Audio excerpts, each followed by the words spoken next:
আসসালামু আলাইকুম আমার দিনী ভাইরা, আশা করি হাদিসটি পুরাপুরি শুনবেন।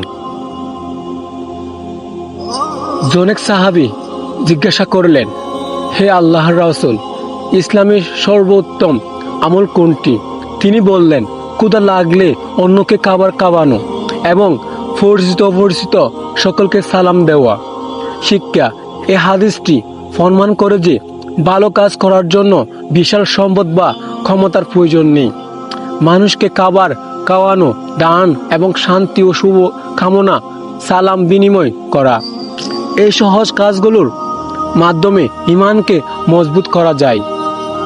এটি মানুষের মধ্যে দানশীলতা এবং সামাজিক সম্পত্তি বাড়তে সাহায্য করবে।